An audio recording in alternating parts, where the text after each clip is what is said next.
Cheers, everyone. Cheers, everybody.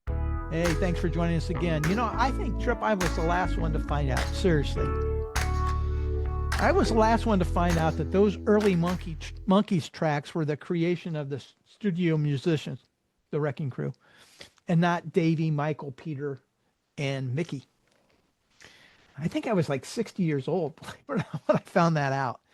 And it was another year or two for me to learn that the Archies, you know, Sugar Sugar fame, were cartoon characters created by an angry Monkees producer. Of course, that's Don Kirshner, who said, quote, "I'll create a band that can't talk back."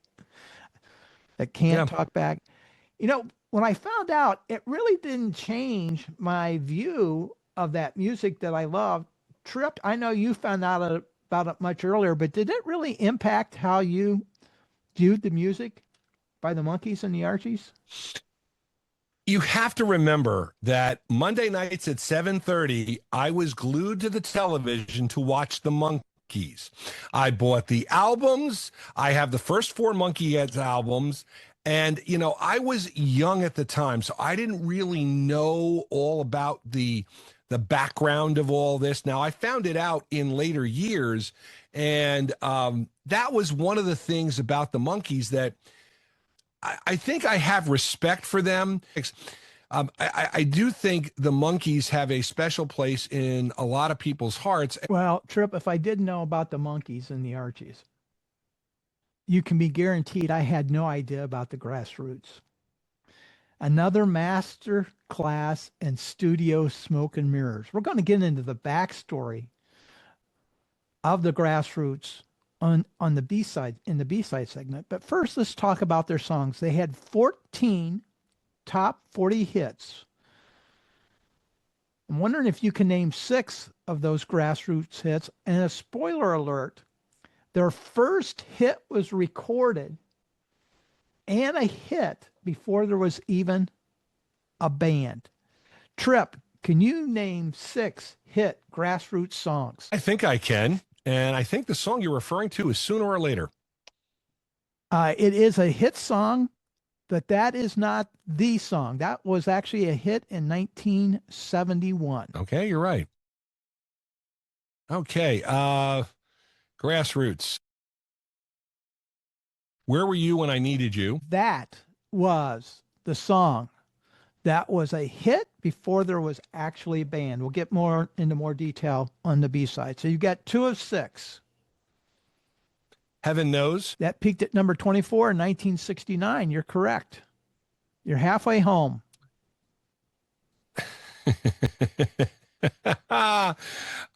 Oh boy. You know, and we play the Grassroots on WTRSradio.com all the time. And oh man. I'll give you some hint.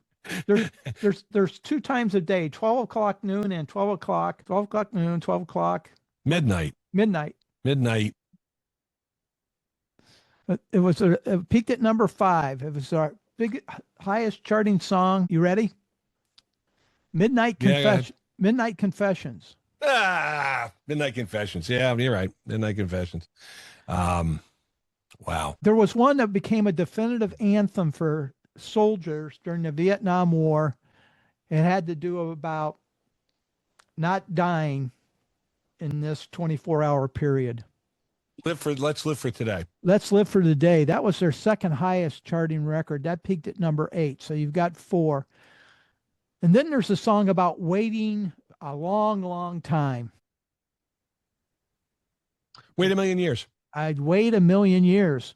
That peaked at number 15. That was in 1969. Then there's one about a couple people being divided by something.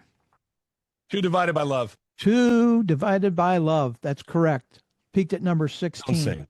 Don't sing. I controlled myself, Tripp. I controlled myself. The one above that, it peaked at number 15, also in 1971.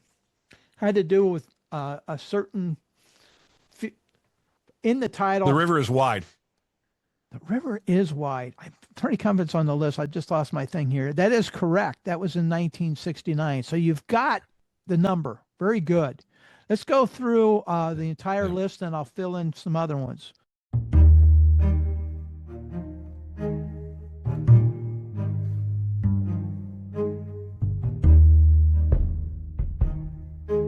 Here we go. Midnight Confessions. Let's live for today. Sooner or later.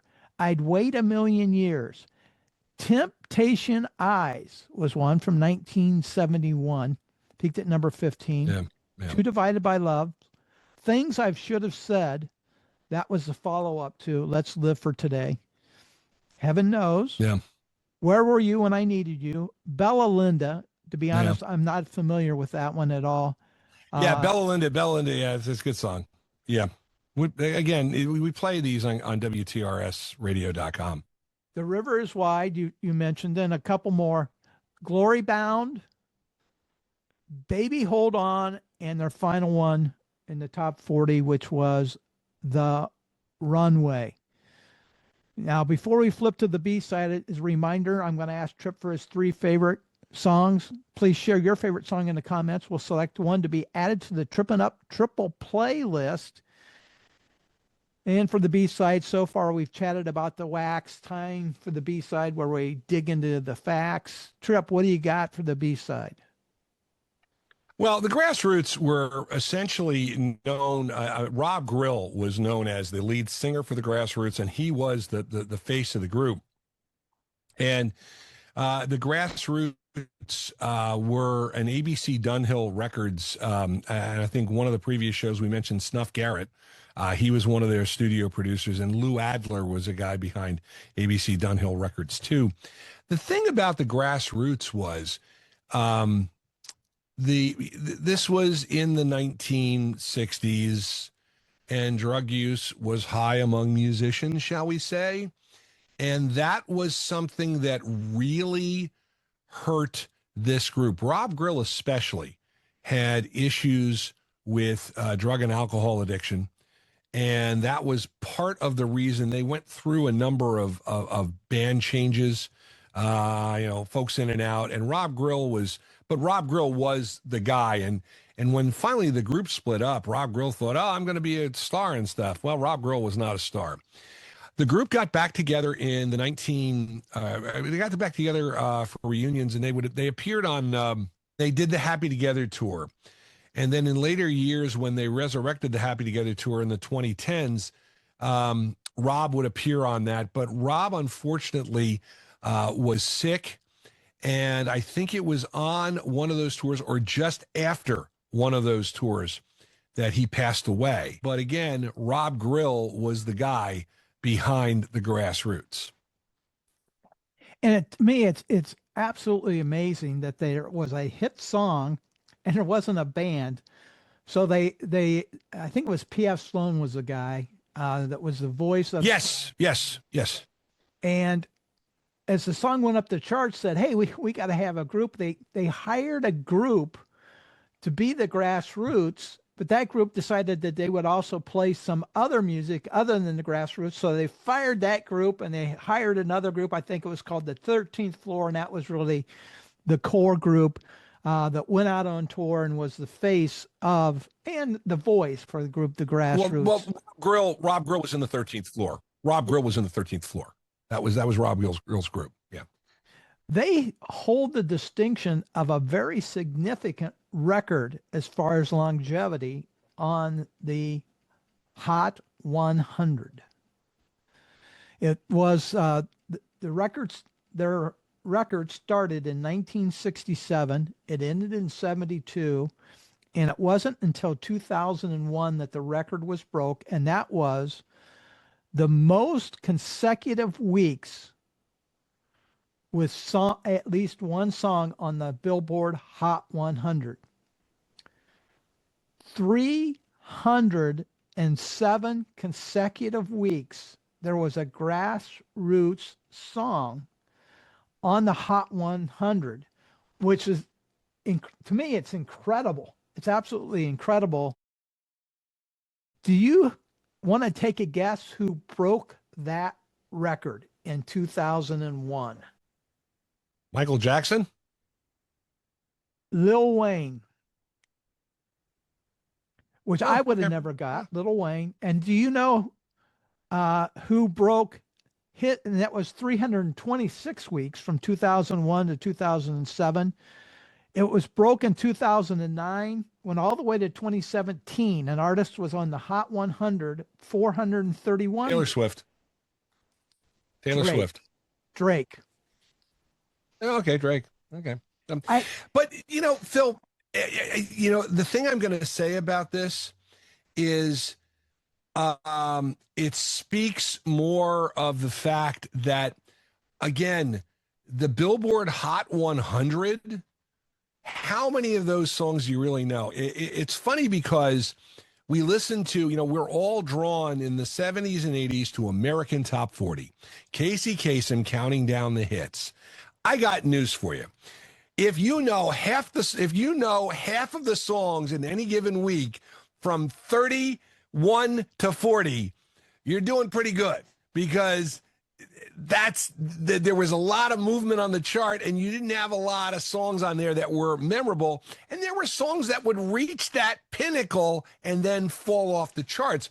The other thing I'm going to say is, and this is, I don't think it's any secret, but record companies would manipulate the charts.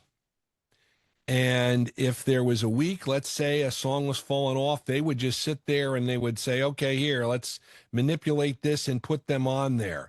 Not so much nowadays, because it's a different business. But back then, record companies had a big influence on Billboard Hot 100. And part of it was the sales data that they would use. And it wasn't very accurate, but they would sit there and they would be able to play with the numbers.